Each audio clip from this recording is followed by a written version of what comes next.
नमस्कार, मैं हूं हरिशंकर व्यास। सेंट्रल हॉल में आपका स्वागत है।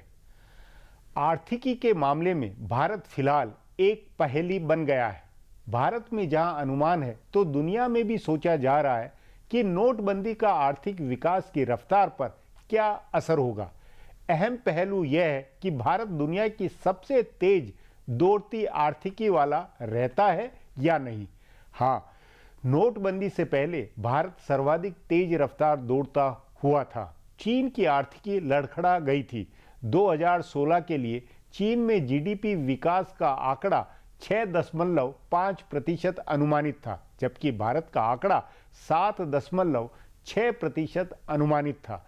मतलब दुनिया में भारत की साख सर्वाधिक तेज रफ्तार की थी। वह स्थिति बदली लगती है। संस्थाओं, रेटिंग एजेंसियों और अर्थशास्त्रियों में कयास है कि अक्टूबर से मार्च तक आर्थिकी ऐसी ठिठकी रहनी है कि पता नहीं अंत में क्या विकास रेट निकले। केंद्र सरकार के सीएसओ ने अक्टूबर के आंकड़ों पर यह अग्रिम अनुमान बनाया है कि 0.5% की गिरावट वैसे ही हो रही थी।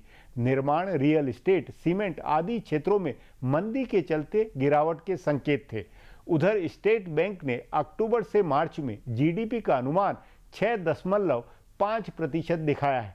कई अर्थशास्त्री इससे भी अधिक गिरावट देख रहे हैं। पूर्व प्रधानमंत्री और अर्थशास्त्री डॉक्टर मनमोहन सिंह 2% तक की गिरावट का अनुमान बता चुके हैं। इसलिए दुनिया की कसौटी में सस्पेंस है कि भारत की आर्थिकी कहीं चीन से भी पिछड़ तो नहीं जाएगी। सर्वाधिक तेज रफ्तार आर्थिकी का लेबल बना रहता है या नहीं, आज इस पर चर्चा है। इस पर चर्चा के लिए आज मेरे साथ आर्थिक मामलों के जानकार आनंद प्रधान हैं।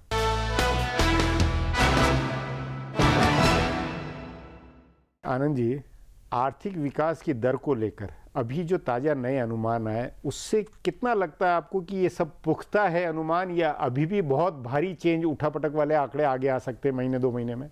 देखिए, खुद जब सीएसओ ने आंकड़ा जारी किया है तो इसको एक तो ये एडवांस एस्टिमेट है, और एडवांस एस्टिमेट में उन्होंने भी स्वीकार किया है कि ये केवल अप्रैल से अक्टूबर तक के आंकड़ों के आधार पर प्रोजेक्शन है। उस प्रोजेक्शन में भी पिछले वित्तीय वर्ष की तुलना में जब 7.6% जीडीपी की ग्रोथ रेट थी, उससे आधा फीसदी कम होकर के 7.1% का अनुमान है। यानी अर्थव्यवस्था पहले से ही एक धीमी पड़ रही थी। अब अगर उसमें नवंबर के बाद डिमोनेटाइजेशन के या जो नोटबंदी का असर है, उसके वास्तविक आंकड़े, चूंकि अभी थर्ड क्वार्टर के आंकड़े नहीं आए हैं और फोर्थ क्वार्टर के वास्तविक आंकड़े नहीं आए हैं, इन दोनों को अगर जोड़ा जाएगा तो निश्चित तौर पर इसमें और कमी आएगी। ये मतलब सीएसओ के जो एडवांस एस्टिमेट में उसमें उन्होंने स्वीकार किया है। नहीं, वो आएगी, लेकिन कमी क्या वो डॉक्टर मनमोहन सिंह के 2% तक के अनुमान में, या राष्ट्रपति प्रणब मुखर्जी की चिंता, या मोंटेक सिंह अहलूवालिया की 1% वाली, या बाकी इन सब में से कहां किस सीमा तक की जाके गिरावट? ऐसा लगता है कि 1 से 2% के बीच जरूर रहेगी। अगर 7.6% माना जाए उसके पिछले साल के, तो जो इस बीच के और कई जो रेटिंग एजेंसीज हैं जैसे इकरा और केयर का कहना है कि ये करीब 6.8% तक जा सकता है नीचे। वो भी अभी उनका अनुमान है। उनका कहना है कि नोटबंदी का अभी क्या असर एग्जैक्ट पड़ा है ये अभी जांचा जाना, ऑब्जेक्टिव इसके एनालिसिस बाकी है और थोड़ा ये जल्दी है। इसी तरह से जो एसबीआई केयर है, जो एक तरह से वो भी रेटिंग एजेंसी है, उसका कहना है कि 6.7 जा सकता है।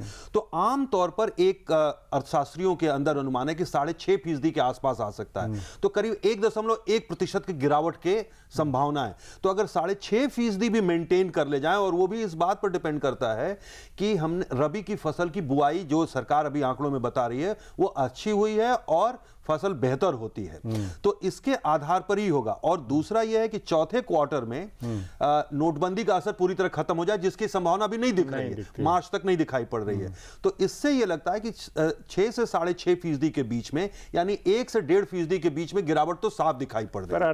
तमाम तरह की रिपोर्ट के बीच में आपको विकास दर का ज्यादा बड़ा संकट नजर आता है या बेरोजगारी का ज्यादा संकट नजर आता है? मतलब प्रोडक्शन या बेरोजगारी, ज्यादा बड़ा खतरा कौन सा बनता है वो लगता मुझे लगता है कि अगर आप देखें तो बेरोजगारी बड़ी समस्या है, क्योंकि बेरोजगारी अगर है तो इसका मतलब मांग पर भी असर पड़ेगा। वो ये भी बताती है कि अर्थव्यवस्था में इन्वेस्टमेंट नहीं हो रहा है। अगर इन्वेस्टमेंट नहीं हो रहा है तो एक तो अर्थव्यवस्था की गति और आगे नीचे जा सकती है और उससे बेरोजगारी और बढ़ सकती है। बेरोजगारी और बढ़ने का मतलब है कि लोगों की आय पर असर पड़ेगा, लोग जो खर्चे करते हैं वो और कम कर सकते हैं, क्योंकि आशंका रहेगी कि हमारी जॉब की सिक्योरिटी है कि नहीं। और इस साल भी ये जो 7.1% जो सरकार का भी प्रोजेक्शन है, उसमें एक याद रखिए कि उन्होंने जो कहा है कि जो गवर्नमेंट कंजम्पशन है उसमें भारी उछाल आया है। यानी जो 2015-16 में 2.2% बढ़ा था, वो इस साल उनका 27 से 28% बढ़ने का अनुमान है। गवर्नमेंट सेक्टर में, गवर्नमेंट सेक्टर का कंजम्पशन लेड ये ग्रोथ एक तरह से। उसकी वजह यह है कि जो सेंट्रल गवर्नमेंट की जो पे कमीशन आया उसके एरियर दिए गए और जो सैलरीज बढ़ी हैं उसके कारण है, जो अगले साल खत्म हो जाएगा उसका असर, वो नहीं दिखाई पड़ेगा अर्थव्यवस्था में।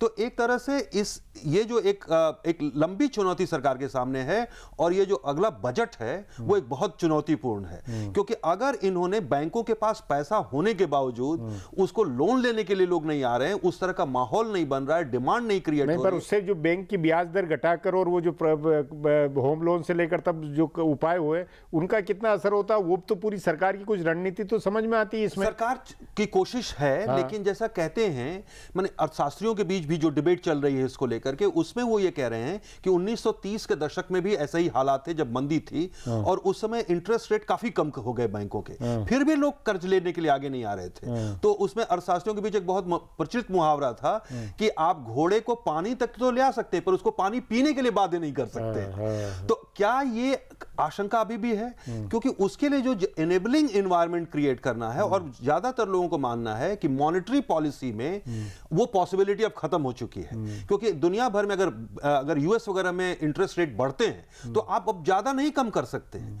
तो अगर ये आशंका है तो उसको देखते हुए फिस्कल पॉलिसी में ही ज्यादा संभावना है। फिस्कल पॉलिसी का मतलब कि सरकार की भूमिका। कुल मिलाकर ये कि जो जीडीपी का विकास दर का जो अनुमान है उसको लेकर एक मोटी राय तो अब सरकार के स्तर पर भी माना जाए कि कुछ गिरावट होगी, लेकिन सरकार और जो बाकी विरोधी जो अर्थशास्त्री उसमें अभी 1%, 1.5% का फर्क है, और 1 से 1.5% का फर्क है। और सिर्फ वही नहीं, मेरा ये कहना है कि जो प्रोफेशनल रेटिंग एजेंसीज हैं, जिनका सरकार से नहीं लेना है, क्योंकि वो अपने इन्वेस्टर्स के लिए काम करती हैं, और उन जैसे जो इंडियन एजेंसीज हैं, चाहे वो इकरा हो, केयर हो, क्रिसिल हो, विदेश की किसी एजेंसी ने कुछ अभी तक नहीं कहा है। वो शायद असेसमेंट इनके बाद आए, या एसबीआई हो, इन सब की जो आई है वो सरकार के जो सीएसओ के जो आंकड़े हैं, एडवांस एस्टिमेट है, उस एडवांस एस्टिमेट की तुलना में करीब करीब 0.3 से लेकर के 0.4 तक की कमी बता रहे हैं। तो अगर उसको भी देखा जाए, जो कि अभी इसको लेकर कंफर्म नहीं कि नोटबंदी का कितना असर होगा, तो जब 28 फरवरी को नेक्स्ट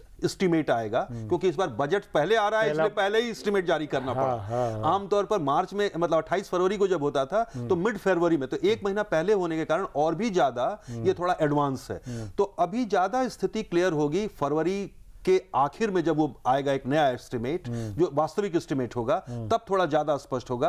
लेकिन मुझे लगता है कि इसका असर पड़ा है जो ग्राउंड से रिपोर्ट आ रही है। उस ग्राउंड रिपोर्ट से ये पता चलता है कि काम धंधे पर, खास करके जहां कैश इंसेंटिव, कैश ज्यादा था, उन सभी सेक्टर्स पर असर इसका ज्यादा पड़ा। और वो कुल जीडीपी पर नजर आएगा, निश्चित तौर पर वो नजर आएगा। जी आनंद जी, बातचीत को यही समाप्त करेंगे। प्रोग्राम में आने के लिए बहुत बहुत धन्यवाद। हमारा प्रोग्राम अब यहीं खत्म होता है।